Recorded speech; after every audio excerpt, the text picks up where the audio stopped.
So we're going to look a little bit more at vertical asymptotes. Remember, a vertical asymptote is the little imaginary vertical line that the graph gets really close to but never quite touches. Okay?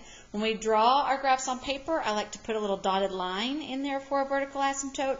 Your calculator won't put anything. Okay, so just kind of keep that in mind, that your calculator won't draw the vertical or horizontal asymptote. You just kind of know that it's there. Okay? All right, as I mentioned at the end of the last video, if your domain, you kick out anything from the domain that causes the denominator to be 0. So in this case here, 3 would make this denominator 0, so 3 has to be kicked out of our domain. So our domain is negative infinity to 3, union 3 to infinity. But just because it causes a 0 on the denominator and gets kicked out of the domain doesn't tell us whether or not it's a vertical asymptote or a hole. If it was canceled, if whatever was on the bottom canceled with the top, then it's a hole. It's a little blank space in the graph. If it did not cancel, so for instance this one up here, the x minus 3 in the bottom did not cancel with anything, no canceling occurred, that's when it's a vertical asymptote. So let's try some examples. Okay, down here at the bottom.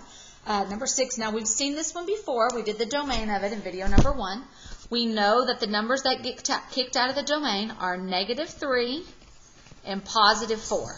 Negative 3 makes this part 0, positive 4 makes this part 0. Those are the values that get kicked out of our domain. Notice x plus 3 is in the bottom but not the top, so it didn't cancel. 4 minus x is in the bottom but not the top, it didn't cancel. So there will not be any holes in this graph, it's just vertical asymptotes. So we say there's a vertical asymptote at x equals negative 3, and there's a vertical asymptote at x equals 4. And that matches the graph that we had a while ago. Okay. All right, number 8. We've seen this one before. That was one of our domain ones on the first page. Notice positive 1/3 is what would make this part equal 0, negative 2. So those are the two numbers x cannot be. It's positive 1/3 and negative 2. Notice there is not a 3x minus 1 on the top to cancel. There's not an x plus 2 in the top to cancel. Neither of these will cancel. That means they're both vertical asymptotes. There's a vertical asymptote at x equals 1/3, and there's a vertical asymptote at x equals negative 2. And again, we could graph that and verify. X times x minus 1 over 3x minus 1 times x plus 2. When I look at the graph, sure enough, at negative 2, there's a little vertical asymptote, and at positive 1/3. It's kind of hard to tell that it's at 1/3, but we know that 1/3 would be what made that denominator 0. Okay? Those are both vertical asymptotes. Number 9. This is the one, there's nothing that will make the x to the 4th plus 1 equals 0. So nothing gets kicked out of the denominator. I'm sorry, nothing gets kicked out of the domain. There's nothing that makes that denominator 0. Since nothing gets kicked out, that means there's not any vertical asymptotes or holes. So there's no vertical asymptotes and no holes. That graph went on forever in both directions. Remember, that's the one, x times x to the 4th plus 1. There's never any vertical asymptotes. It just keeps on going forever and ever and ever. Okay? All right. This one. Now, we know that 2 causes the denominator to be 0. So 2 needs to be kicked out of our domain. When we looked at that one a while ago, we said, hey, the domain is negative infinity to 2 and 2 to infinity. 2 makes that denominator 0.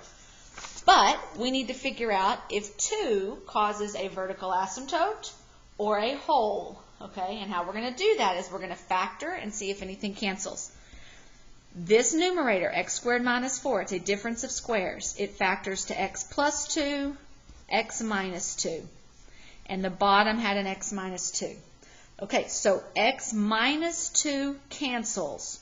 When something cancels, there's a hole. So there is a hole, okay, at x equals 2. Why positive 2 and not negative 2? Because positive 2 is what makes that denominator 0. Positive 2 is where the hole will be. There are no vertical asymptotes. Let's look at the graph of that. x squared minus 4, and x minus 2. Okay, when I graph that in my calculator, it looks like a straight line. So we can tell, hey, there's no vertical asymptotes. There's never a place where it zooms up on one side and down on the other. There's no vertical asymptote. Great.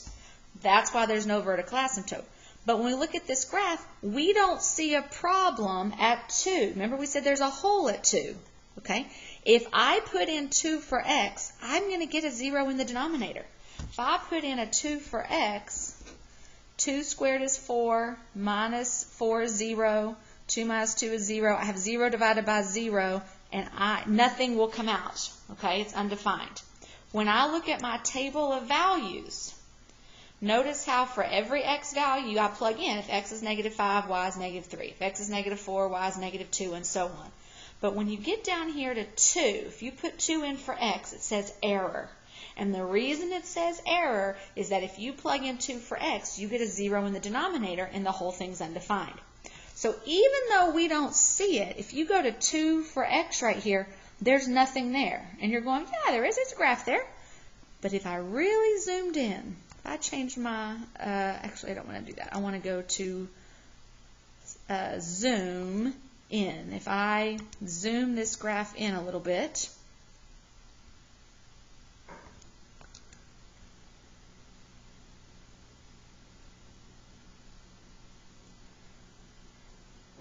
and if I zoomed it a little bit further, zoom in, I zoomed it in a little bit closer. Let's do it this way. Let's do a zoom box. If I zoom in on this region right here,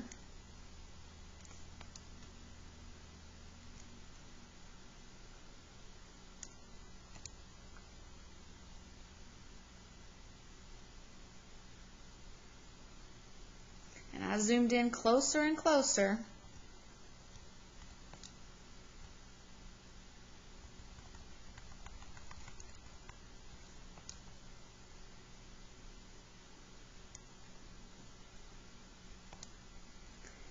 kept zooming in closer and closer, you would finally see a tiny little space if I zoomed in far enough. I still haven't zoomed in far enough to see it, okay? But if I really zoomed in, you would see a little bitty gap. Now, what this graph really looks like, if you think about it, after I canceled that, this graph looks like the line y equals x plus 2, because the x minus 2 canceled.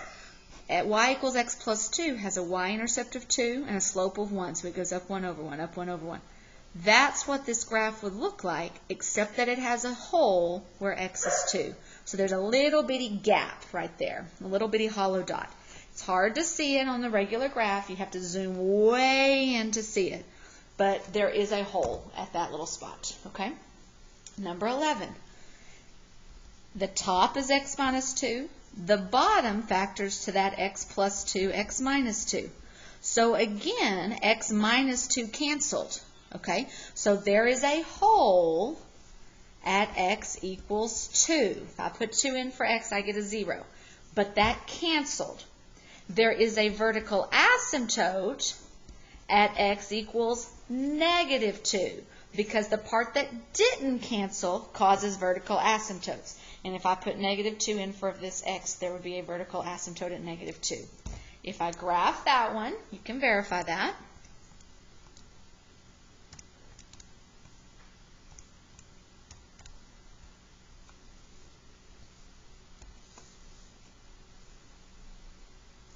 So sure enough, we can see there's a vertical asymptote at x equals negative 2 right there. And you can't see the hole at 2. You'd have to zoom way in. But if you look at the table, it says error at negative 2 and it says error at 2. Both of those numbers are kicked out of the domain because they cause the denominator equal 0. The x minus 2 canceled, meaning there's a hole at positive 2. The x plus 2 did not cancel, meaning there's a vertical asymptote at negative 2. Okay? Okay, so we know how to find the domain and when there's holes and when there's vertical asymptotes. Let's explore just a little bit more why the graph looks the way it does. Okay? So let's just say I had the basic rational functions. Our book calls it reciprocal function, reciprocal or rational function. same thing, okay? If I made a table of values, I plugged in negative numbers, -2, -1, 0, 1, 2. I plugged those numbers in for x. Well, 1 over -2 is -1/2. So if I go to -2 on the x, I'd have to go to -1/2 on the y. If I put in -1, well, 1 divided by -1 is -1. -1 on the x, -1 on the y. If I put in 0, 0 causes the denominator to be 0. It's undefined. It didn't cancel, so there is a vertical asymptote at 0. If I plug in a 1, 1 over 1 is 1, so 1, 1's a spot on this graph. If I plug in a 2, I get a 1/2. Okay, what if I plugged in a number like 1 over 10? If I plugged in a 1/10, 1 divided by 1/10, that's going to be 10. So if I barely go to past 0 to 1/10, my graph is way up here at 10. So what happens is I get this arch shape on either side. I have two branches to this graph. That's what gives it the curve. If I put in a negative number for x, I'm going to get a negative number for y. If I put a positive number for x, I get a positive number for y. But that's why this graph looks the way it does. 1 divided by x, and there's my graph. Notice that there's a vertical asymptote at 0, because 0 is the number that makes the denominator 0, and therefore the function undefined. What if I had 1 over x squared? Well, I plug in my furious 5. If I put in -2, -2 squared is 4, I would get 1/4. If I put in -1, -1 squared is 1, 1 divided by 1 is 1. So what happens is, on the positive side for x's and on the negative side, the y's always come out positive. So it ends up making this same type of shape on the left and the right. Okay? I like to think about it as, oh, well, I've got a squared, so it's always going to come out positive. There's no way I'm ever going to get a negative number for x. Okay? And again, we can verify that. 1 over x squared. And that's the picture in my calculator that I get. I still have a vertical asymptote at 0, because 0 makes the denominator 0. The whole thing's undefined. But my y's always come out positive. Okay? So that's kind of our parent function, and we can then think about it transformations. So this graph right here, if I ignore the 2 for a second, 1 over x, well, that's when the graph is in the top right and the bottom left quadrants. This plus 2 is going to cause a transformation. Well, the plus 2 is with the x. So something is happening horizontally. Normally, remember, x is lie, so you would think it would go right 2, but it really goes left 2. So this function, the vertical asymptote that's normally at 0, is going to go left 2 places, and then my graph will be in the top right and the bottom left region. So we can still think about it from a transformation perspective. 1 over x plus 2.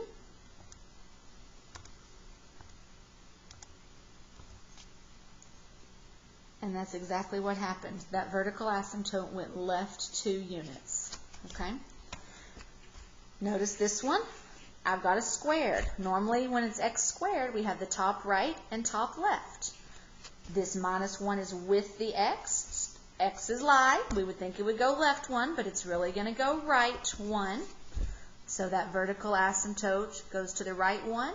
And because of the squared, our graph is in the top right and the top left. And again, you can verify that on your calculator. Okay? Notice number 14. The -3 is over to the side. Normally 1 over x is the top right, bottom left. Okay? This -3 is not in the denominator with the x. It's over to the side. So it's not going to be a horizontal change, it's a vertical change. This graph is going down 3. Okay? So normally, we haven't talked about horizontal asymptotes yet, but we're about to. Horizontal asymptote is at 0. The graph gets close to 0 on the right edge and the left edge. But since we move the graph down 3, that horizontal asymptote moves down 3, and our graph is in the top right section and the bottom left section. This will be a good one for us to look at. So we have 1 over x, and then over on the side we have -3. And sure enough, there's a vertical asymptote at 0, but the whole graph got moved down 3 units. Okay? This one is an x squared, so we expect it to be in the top right and the top left. The plus 2 is not with the x, so it's going to be a vertical change. It's going to shift up 2. So instead of leveling off at 0, it's going to level off at 2. But our pieces are in the top right and the top left. So 1 over x squared. And then instead of minus 3, like on the previous one, we have a plus 2. So sure enough, our graph leveled off at 2, but the vertical asymptote was still at 0. Okay? A couple others. If I ignore the plus 3 and the minus 1, it's our regular 1 over x, so the top right and bottom left regions. The plus 3 is going to move it left 3. It's with the x. X's lie, so it goes left 3. Minus 1 is going to shift the whole thing down 1. So our vertical asymptote is at x equals negative 3. Our horizontal one, instead of at 0, is at negative 1. And our graph is in the top right and the bottom left. You can verify that on your calculator. Okay.